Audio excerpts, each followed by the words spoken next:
Good morning. Thanks for coming. My name is Dmytro Vyazelenko, and I'm going to be here talking to you about faster or better design. Choose any two. And you see this little sign on your right that says no LLM. So in preparation to this presentation, no LLM was used. Therefore, any hallucination are my own. So what we're going to talk about today. So on agenda, I'm going to define low latency as relevant to this talk. And we're going to look at 7 design principles. And at the end, we're going to look at Aeron, which is built on these principles and what it can achieve and kind of what can you expect from it. So if you want to know what latency is, you go to the source of all human knowledge, which is Wikipedia. And you'll see something like what you see on the screen, that this basically tells you that latency is a point in time or the duration of time from a stimulus to a system to response from it. It's typical round trip times for the system. A user clicks on a button on a page, receives response painted on the screen, an order placed on the system and fulfilled in automated system, stuff like that. So what they then mean by, let me use the clicker, that should be easier than. So what do I mean by, except it doesn't work, I have to click here. So what do I mean by low latency? If you look at the scale of time, you can imagine, so on this particular case, on left-hand side, times goes into seconds, minutes, hours, days, years. The right-hand side is nanosecond precision. And typically, seconds is your batch applications, back office applications, people doing something on the computer. Millisecond range, you're thinking in terms of like games, for example, where you want to have 60 frames per second, which means your budget is around 16 milliseconds of time, roughly per frame. So that kind of limits the amount of work you can do and kind of gives you the time constraint. Moving on to the right, we have microseconds and nanoseconds. So microseconds, which is 1/1,000,000th of a second, we have obviously things like high-frequency trading, soft real-time systems, stuff like that. And down to the right, we have nanoseconds, which there are domains. So for example, there are companies doing high-frequency trading in that space, but they don't program in the way we program. In that realm, you have to be doing stuff in hardware. Typical two approaches are FPGAs or ASICs, or customly built circuitry to do, for example, trades. So the trades will happen typically at the switch. So the packet will not ever reach a PC, basically, to do the job. So what this talk is going to be about is going to be covering the microsecond range. That's where people who use Aeron mostly are, and that's what the techniques or design patterns I'm going to be touching on are dealing with. It's really bad that my click is not working, but we'll have to keep doing this. So design principles. So why it's important to have design principles? Whenever you design a system or do something, you need to have kind of, I see design principles as a set of guidelines and rules that helps us choose among alternatives. And it's also very important to have a ranked set of design principles, because sometimes you have concerns that contradict each other and you need to choose between the two. So the list I'm presenting is my view on design principles. They're roughly based on what Aeron was built upon, but kind of reflects my journey with Aeron for over the last 4.5 years, and also helping customers with their performance issues. So basically, that's kind of the approach. And the first principle that I have, what is called no garbage, and none really. It's about allocation or allocation management. Ideally, if you are targeting a microsecond precision or microsecond constrained scenarios, you would want to have no garbage, so no allocation, so zero allocation. So that's not your typical Java. If you look at the typical Java APIs, everything's going to allocate, so you want to avoid that. Why? 2 reasons mainly. One is garbage collection, obviously, and garbage collection, even the modern garbage collectors, concurrent and everything, they will still stop your application threads. Some stop less, some stop more, some stop single thread at a time, some do stop the world.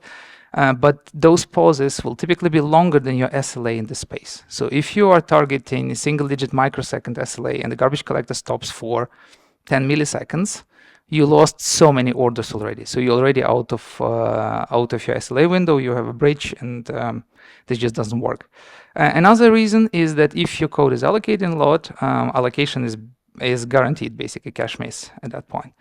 Depends on allocator and what they do. JVM will typically prefetch a next allocation, so we'll ask the memory, the CPU, to reserve and prefetch the next cache line when you allocate, but normally the allocation is not happening back to back. Therefore, by the time you come to allocate, it's going to be a cache miss, which is going to cost a couple hundred cycles on the CPU, which means we're talking basically around 1,000 instructions that could have been executed in the CPU and wasn't executed because there was just an allocation. Not to say that this will bring this memory into your cache and potentially evict something out of it. There is a lot of issues kind of associated with it. So to drive this point across, let me show you a simple example. Let's say I have a JSON of a simple structure. So I have key value pairs. It looks something like this. There's the like int64 key, and there is an int32 value on an coming in. So what I want to do with it, I want to process it in some way, and in the following way. So I want to be able to parse keys and values, and I want to sum them up and keep that basically.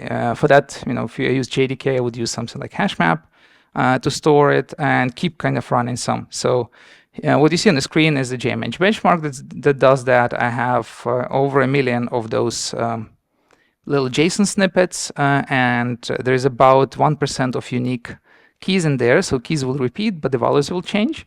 So this will have to go and kind of work with it. So as you can see here, just looking at this, looking at the screen, we can count already start allocation. So first of all, we're assuming the net data is coming over the network. So for that, we will be using a byte buffer. That's the NIO abstraction. But in order to get something out of the byte buffer, you essentially need to get out the bytes, right? So you get now raw bytes, meaning you allocate the byte array, and then you turn this into a JSON, because that will be a typically API boundary, right? You will receive your string from somewhere. You're not gonna probably do the low-level byte manipulation type of thing. And then you have to go and parse long and int, and then do the hash map dance. And you can see already from the hash map signatures that the values you're getting are all objects, so they're gonna be boxed. So whenever you get value, it's gonna be boxed. Then you're gonna put value, both key and value are gonna be boxed again to put into the map. So there's kind of like a bunch of allocations, but you might say like, who cares, right? Also, you might notice key and value parsing have offsets in them. It wasn't the case until JDK 9. So until JDK 9, basically there will be more allocations here because you would need to do string substring in order to do the parsing. Luckily, with JDK 9, we at least can have moved forward kind of a bit nicer APIs to positionally parse. All right, so what's the alternative? Here's another example, or the same example done differently. This uses an Agrona library. This is the only dependency of Aeron, and that's all the code that we write ourselves. So what you see here is fundamentally different. So first of all, the byte buffer is not directly touched. It's wrapped in a thing called unsafe buffer, which uses in this case, this is a flyweight pattern. The unsafe buffer is created once. For every new incoming message, you essentially wrap a region of the byte buffer. So there is no allocation there. And then this provides nice APIs to parse like ASCII, longs, and ints directly out of raw bytes. So not at any point any strings are created in this case. And then it has also primitive collections in it. In this case, it's a specialized counter map. We also have like standard hash maps and stuff like int to int, long to long, but it just gets a bit nicer API. So, okay, does it really matter? So, yeah, less code, who cares? Allocations, JDKs are fast. So when I run this benchmark on my Linux machine on JDK 2021, I get the following. So we see the execution time is almost so like 2.5 times faster with Agrona versus the JDK one. But then obviously allocations, there are no allocations. So if you run with ProfGC, this is the metrics that you get out of GMH. 2.7 gigs a second. That's what our JDK solution is doing, allocated 208 bytes on every iteration. So that's basically the based on size of strings and all amount of longs and ints it has to allocate. Now, interesting is that if you look at the metrics like IPC, instructions per cycle, they are very close, just shy of each other. But what is interesting is the cache misses. So looking at cache misses, the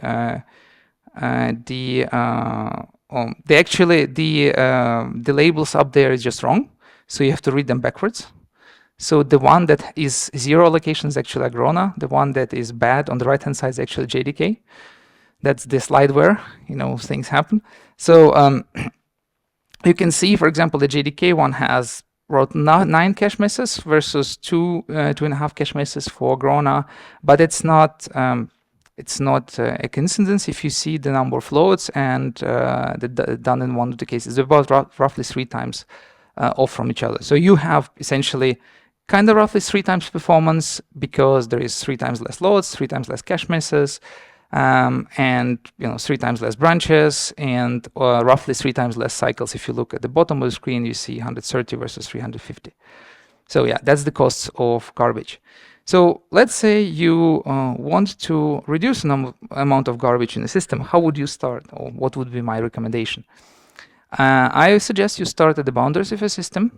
If you can, for the love of life, stay away from text.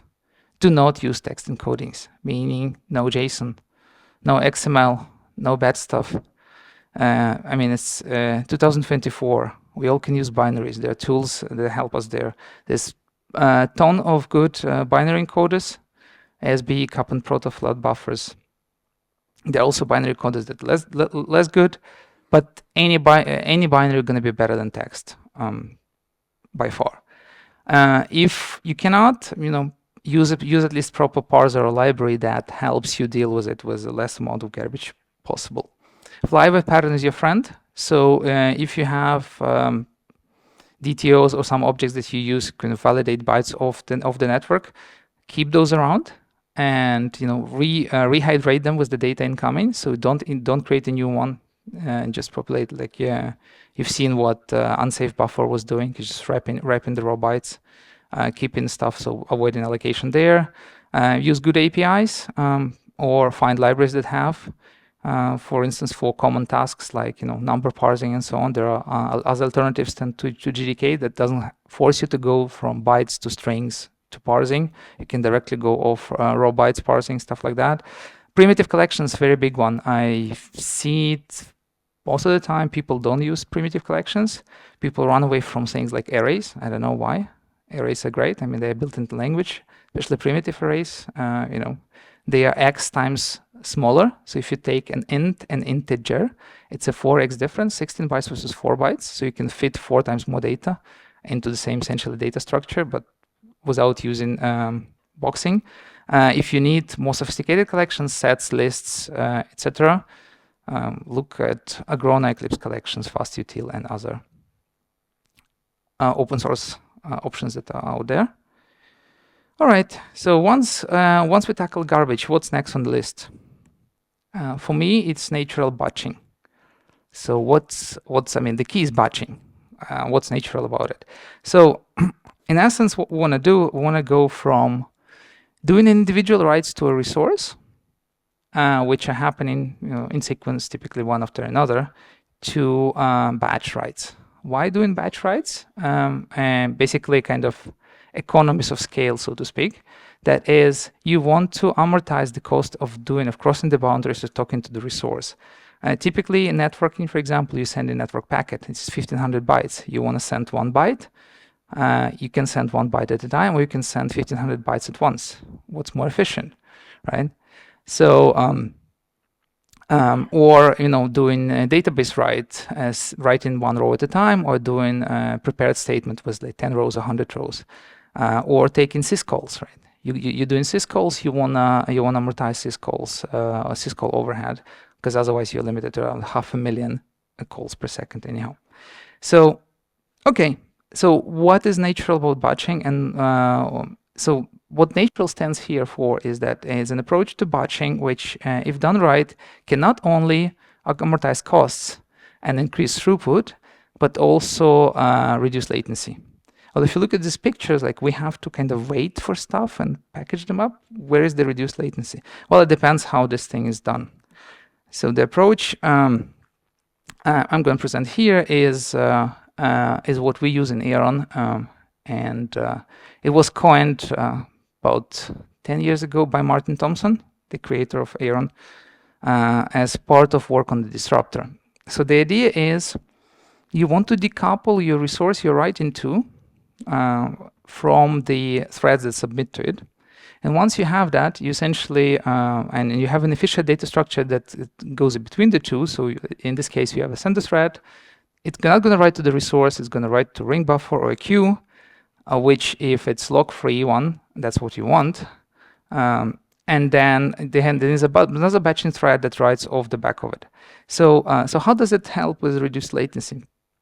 Let's say I have 10 requests arriving, and one of two things can happen. Either all of them available, and then 10 come in and off the buffer, the batching thread picks them up and writes all 10 at a time. That's the best, actually. Your time to write a request is basically order of 1, so it's a single unit of time.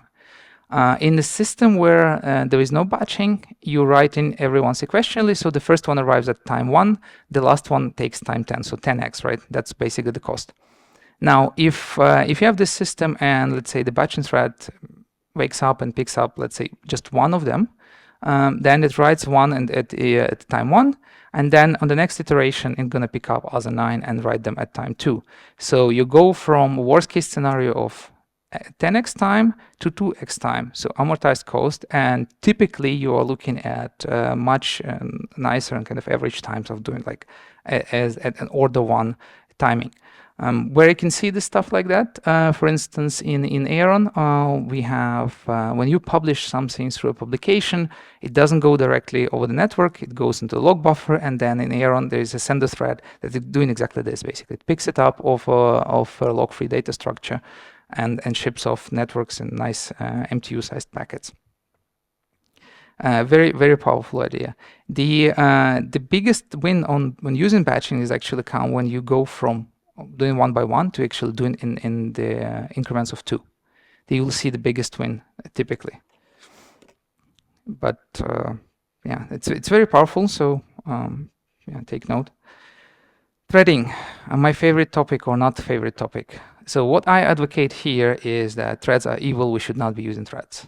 In 2024, when average laptop has, I don't know, like 16 cores or something. Well, not really, but the point being, we should not strive for writing concurrent and parallel code out of the box to solve any problems. I don't know how many of you guys seen this paper, the scalability, but at what cost, where researchers, they define a new metric, cost, which is configuration that outperforms a single thread. And what they found actually in this paper, when it was 2015, they surveyed mostly like graph parsing problems. They looked at a couple of systems that scale infinitely great, and they found the following: that embarrassingly, most of the systems either had an exorbitantly high cost in hundreds of CPU cores needed to solve the problem, to outperform a single thread, or actually fail to outperform a single thread. So they wrote a simple single-threaded program that does exactly the same as those infinitely scalable systems, and those basically fail to deliver.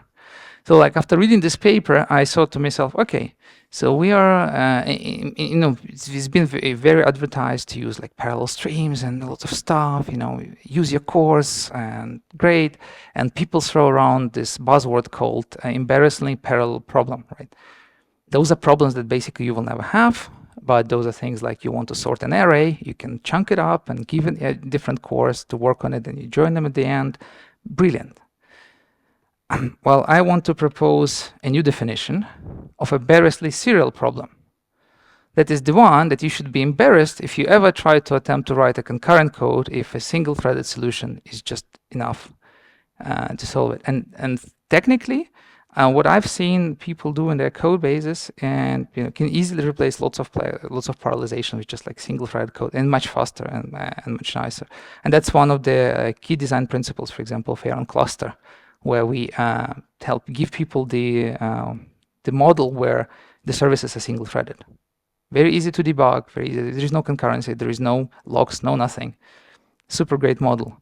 And just on the topic of threads, I recently had to do more threading within Aeron, just add another thread to do background tasks, and it keeps on coming. It's been several weeks now, and we just keep on kind of reiterating and coming back to things. It's just the complexity that comes with it is just astonishing. So how would you use threads otherwise? Like, what are the use cases that I see that are good? Oh, as I said, prefer single-threaded designs, or at least try to write single-threaded program and see if it solves the problem, if it meets your SLA budgets. And you'll probably be surprised that most of the time it will. If you do use threads, think about processing pipelines. So pipeline architectures. So you think about request coming to the system. You need to do X steps with it. Do each step on separate thread, for example, if that's necessary to parallelize, and just hand off between the phases through efficient ring buffers and queues. This way, each stage is single-threaded. There is no cache pollution. There is no jump into another thread or anything like that. It's always doing the same tasks, and yeah, much nicer overall. Other use cases, well, typically what I just mentioned, background, some sort of helper or offload threads or loggers or something like that, where you cannot take the cost of the main thread and you have to go to the background thread. But even there might be dragons, for instance, if you place something in executor service and you need to wake up the worker thread, this cost is taken by the thread waking up. So in microsecond latency scenarios, that might be too much to take. So you need to find ways to work around it. All right, so once we have garbage collection out of the way, we did batching, we figure out our threading, exceptions. Well, not those pesky exceptions that come with stack traces, because if you have those in your runtime, you're already lost. You're already in my millisecond latency world, and that's not the ones I'm talking about. I'm talking about exceptional logic. So what you want to streamline your business case for the main use case basically is catered for, right? And that main path has to be free of any special cases. Oh, if that customer had only this property, I do this. Like, it has to be clear of that. All this has to be done aside. And as text here says, exceptional cases should take exceptional costs. It's okay to take extra work. It's okay to schedule extra work or return to do it separately. So how would you kind of what would be example of that on how would you do it? So looking at just a glimpse of Aeron. In Aeron, you have publishers publishing data and subscribers polling for data. When you publish a message to an Aeron, and this is larger than an MTU, it's going to be split up in what's called fragments. So when you poll for data, you provide fragment handler. Now, if your message was big, it's going to be split into chunks. And so that will be the definition of fragment handler. It will be split into chunks, and you will get chunks. But that's not what you want, right? Most of the time, 99% of the time, you want messages. However, by giving you basically the abstractions of fragment handler, we free ourselves of doing stuff under the hood that we otherwise wouldn't be able to. For example, like efficiently echoing messages from remote end, or doing efficient archiving by bulk loading the data, and where we don't want to reassemble. Because if the message was split and you want to reassemble, it's a cost. You have to stitch it together and present to the user a nice abstraction. Here is your full bytes, right? This is your message. Aeron's message-oriented protocol. So that would be an exceptional, unacceptable cost to us. However, you as a user, 99.9% of the time will always use a fragment assembler. So you'll wrap your fragment handler, your Lambda, into this thing, and this thing will do everything for you. So when it's called, it's going to do the assembly. But notice how it starts. When onFragment is called, the very first thing it does, it checks the flag, and if it's unfragmented, it immediately calls the Lambda, right? This is the fast pass I'm talking about. So that's a very useful technique. If you have, usually your logic is kind of has like all the special cases, put the first case on top, and that's gonna be like the biggest win. And one of the most interesting one, and you see the else one, this has handle fragment. That's where all of this nasty logic of I have to accumulate the bytes, I have to check what the stream ID is, and there is a lot of stuff hidden there, and that otherwise, and it's not in the main class, it's a separate method call. So JIT will kind of, streamline and optimize that if, and handle the other one separately. Chandler Caruso, the guy who runs LLVM and compiler team at Google C++ team. He has a story when he joined Google a bunch of years ago. They had a problem where they needed to optimize the code, and somebody told him, yeah, you need to review code from Ken Thompson. So thinking the creators of Unix, right? And the guy didn't know who it. He was just like, he makes the whole joke out of it. At the end of the day, he said like, I tested the code and saw like about 10x performance improvement. And Ken wrote to him, I can make this code even like go 20 times faster. So they were happy, kind of discussing 10x is really good. Everybody's going to be happy. At the same time, his other colleague looked at the data, analyzed it, and saw, this is an like IP filtering situation where we compare the rules and IP address or something like that. He found that if one particular rule fired all the time, he moved the if statement from the bottom to the top and got 100x performance improvement. So somebody spent weeks, like big brains, creating amazing solutions, and at the end of the day, the only thing needed to move one if statement. So that's what I wanted to kind of highlight here. Next one on the list, single writer principle. So what is that? You saw the original example of batching where we talk into a resource. What happens if you have more than one writer, right? You have a bunch of threads writing and there is a resource. It's shown here as red because, it's going to be contended. When the resource is contended, what happens? It happens the queues build up, but the queues are invisible, right? So typically resource, in order to be concurrent, will have locks or a big fat lock at the beginning. This resource might be, for example, your login statement, and that will have big fat lock, and so all the threads will queue up. So the operating system, will have to park threads and wake them up when the lock will unlock, and so you have all this stuff. And this is what you want to avoid when you're targeting low latency scenarios, because you cannot take this hit. All right, what is the better approach? As the name suggests, single writer. You've seen it's very similar to batching, and actually two are kind of come into each other.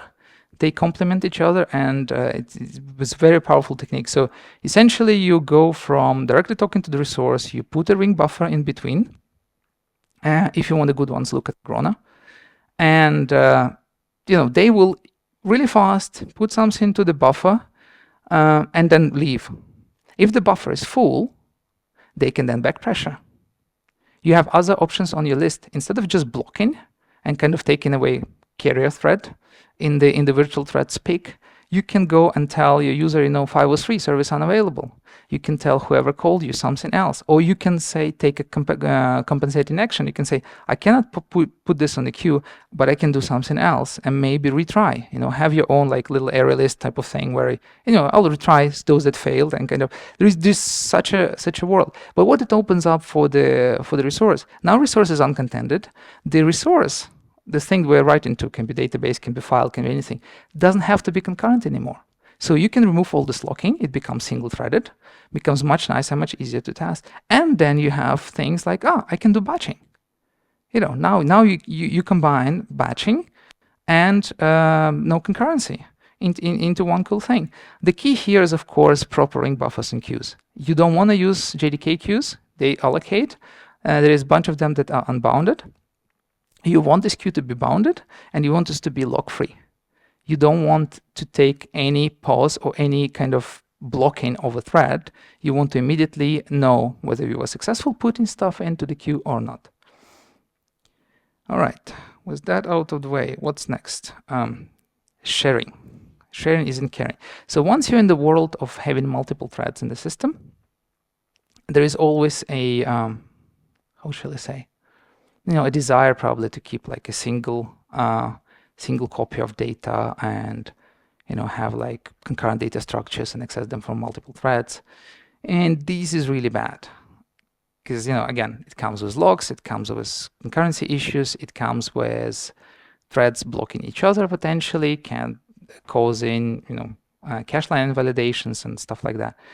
So you don't want to share data because, as I mentioned here, so even if there is only one writer and like one reader, ring buffers and stuff, whenever you update the data, you need to use proper memory semantics, memory ordering, memory barriers and stuff like that to make it visible to the other thread. What else can you do? Well, keep the data local to a thread.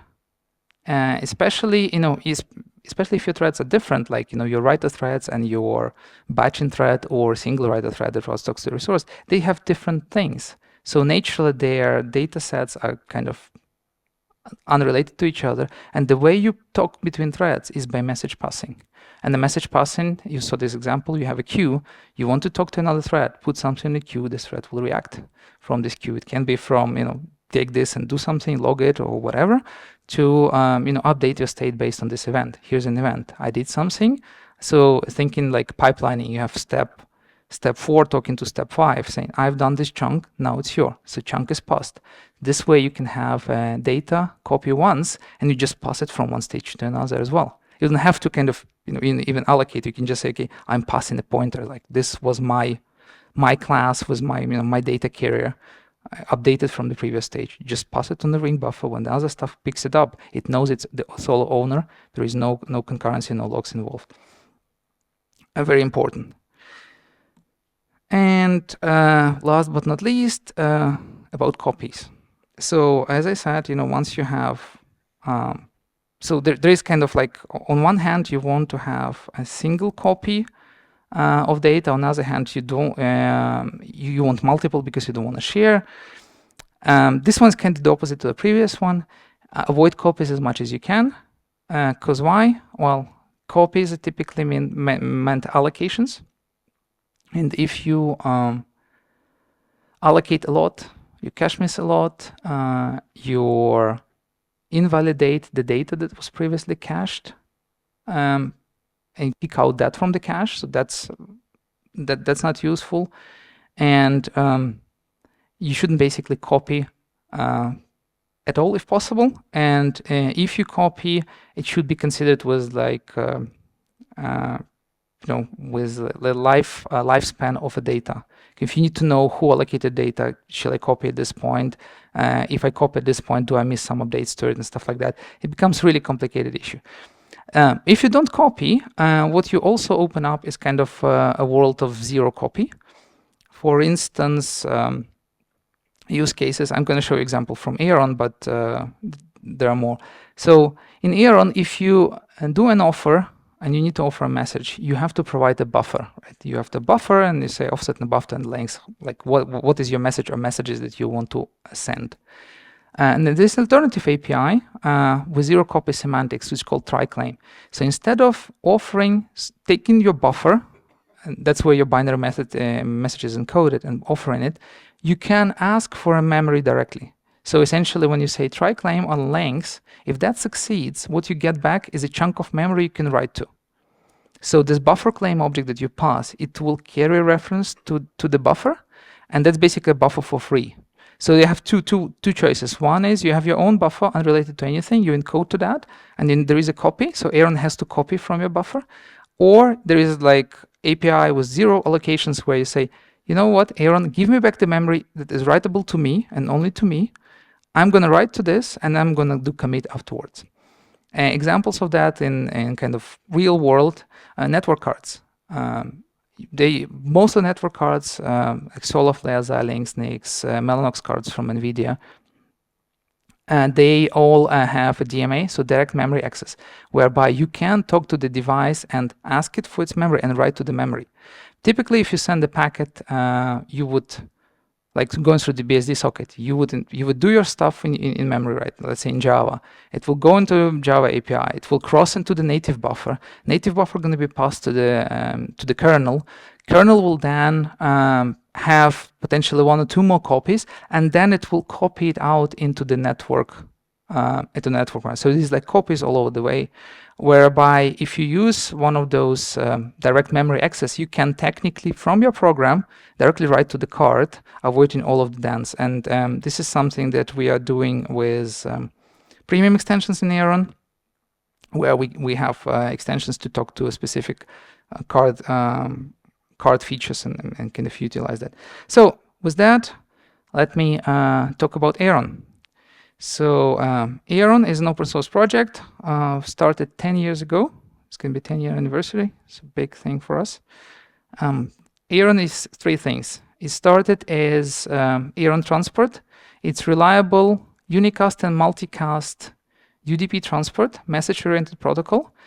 It also provides IPC, so if you're on the same box, you have efficient shared memory communication between the entities, which is then done in nanosecond realm. It's really cool.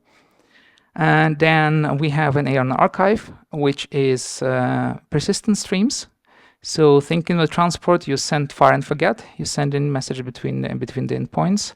Aeron archive, you can create durable streams, you can record, and then you can replay. So subscribers can, for example, join late and say, I want to replay last week worth of data, and potentially also join live stream. And the last one, it's very exciting, is Aeron Cluster. So Aeron Cluster takes archive and transport, builds on top of them, and provides 24/365, or what others call 24/7 services, which fault tolerant, where the same logic runs on multiple machines.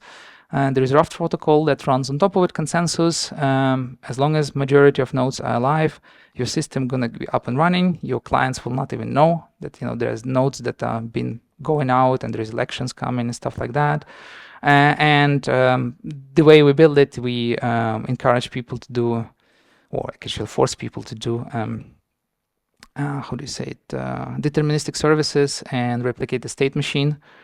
Whereby every service, every chunk of business logic that runs on every node will be exactly the same, guaranteed to always reach the same state. And it provides features like snapshotting, so if the node crashes, it can start quickly without replaying all the data from the beginning of time. Lots of cool stuff, and actually a lot of people use it these days because it seems like to be a common scenario that nobody wants to run a single copy of a service somewhere. They want it to be always available, and it also enables things like zero downtime deployments, where you can be piecemeally upgrading nodes of the system, take them out, and then until all of the cluster is on the new version. So it's all nice. What we've been doing with Aeron for the past 12 months or so, I've been involved in working with different cloud providers, taking Aeron for a spin in the cloud, because we know Aeron is a really good fit for on-prem. We have customers in HFT space who use it, who like the single microsecond timing and stuff, but cloud is different. Cloud, for example, doesn't have multicast. That's one of the features that people use from Aeron, where you want to send the same piece of message to multiple subscribers. On local network, in the private network, it's a multicast world, and the cloud doesn't have one. And we have a solution to that. It's called MDC, multi-destination cast, where Aeron can simulate multicast even on the cloud. So we published several studies with the vendors. The one you see on the screen is from AWS. And just to explain what I'm going to touch on, I'm only going to touch upon transport. Simple, very scenario. It's called Echo Benchmark. You have a client sending a payload to a remote node and receiving the response back, exactly the same bytes coming off the back. It does round-trip time calculation and records essentially a histogram. In this particular case, I'm only concentrating on 288-byte message, which with Aeron header adds up to 320 bytes payload. Now, this might be a bit tricky to see, and unfortunately my clicky doesn't work. So up there you have Java, and down there you have C DPDK. Just to quickly explain what it is. Java is implementation language of a component. A component in this case is a media driver, is what implements the transport. We have transport implemented in several languages. One is C, one is Java, and Java is basically what what you get, with Java, and obviously in C you have to build manually. This one also says CDPDK. That's the one that also uses premium extensions. And roughly, if you would be able to see, I don't know how much you actually see on the screen, it's they're on par. So this is 100,000 messages. This is latency test. It's around 40 mics average median time to send and receive packets, and up to like 3 nines, and it stays about like 70 mics. This one's more interesting because that one was pushing for throughput. For throughput test, we added an extra condition that we want to keep an SLA on latency, and that SLA was at 2 nines. It has to be below 1 millisecond. And Java one reached 400,000 messages. The DPDK one, kernel bypass, reached 3 million. 3 million is not a fluke. It's an interesting number here because we hit a limitation on Amazon. On Amazon, you can provision boxes with like 50 gigs, 100 gig, 200 gig network, but they limit the network capacity for the single flow. So if you have a machine, an IP, so host port pair talking to another host port pair, this link is limited. If out of the box, if you don't do anything, it's 5 gigabits a second for a single stream for TCP. If you do cluster placement group where you put essentially machines on the same rack, then that limit goes up to 10. However, Aeron is not TCP, Aeron is UDP, so 3 million boils up and adds up to exactly 8 gigabits a second, like 7.8, roughly almost 8 gigabits a second. And we then confirmed with them that that was actually the limit that is not advertised. It's there for a reason, because UDP is kind of fire and forget, a DDoS attack vector, so they want to kind of limit it even more. So unfortunately, we cannot go more than that there. So how does other cloud provider fare? So obviously the next one is the elephant in the room is GCP. Did a similar story, same task. Interesting here, though, that that's the first time we saw, kind of like an on-prem, that if you use kernel bypass, so DPDK stands for Data Plane Development Kit from Intel, it allows you to talk directly to network card. Essentially, you don't do the BSD socket API that I discussed before with all the copies. We assemble packets by hand and send them. And you see here, they basically kind of cut the latency in half. Kind of at 100,000. Okay, so nice. So kind of, it was nice to see confirmation. So what does it add up if we go for max throughput? Well, this time around, Java fares at around 700K, and DPDK went to 4.3 million. The tail latencies look much more horrible than on AWS. We know why. We know it's a combination of config and some changes on GCP. So stay tuned. We'll be retesting that and getting much nicer numbers out of it as well. All right. So probably some of you had this thing at the back of your head. Why does he show us? It talks about Java and garbage collection. Then C wins and C has this all great stuff. Like what's the trick here? Well, if you look at Aeron in the lab, actually it's not the Java or C is faster somehow magically, or that you always need like kernel bypass and stuff. So you see kind of 3 sets of numbers. First, the Java plain one, double-digit micros, 14 mics median. If you do onload, so if you have Soloflare NICs, you get a tool called onload, and you can just prepend it in front of your process. So instead of doing Java manage jar, you say onload Java manage jar, and it magically substitutes the BSD socket implementation to the one that is based on EFI and talks directly to the Soloflare NIC. So it kind of replaces the kernel module with another kernel module that is much better, and it cuts your latency in half. So you see basically we are talking about 7 microseconds round trip.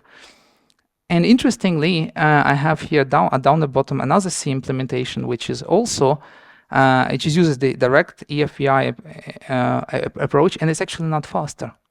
So my point here is that if you follow the principles, and both implementations are done on the same principles, like no garbage in the fast pass and all that good stuff, you actually can reach the same sorts of speeds, provided they both operate in the same scenario. Like in this case, they both use this kind of the same technology. With that, I'm out of time. It's me. consulting for adaptive, working on Aeron, disorganized in jQuery and Java. Two awesome unconferences. If you haven't been to one, highly recommend. Aeron community meetups are coming. So if you're flying to New York or will be around in London in May, join. Details on the website. And Jalba 5 is coming in May as well. So if you haven't been to Edinburgh, I highly recommend. What could be better than Java and whiskey? And with that, I'm out of time. Thank you. If you have any questions, come ask me off stage.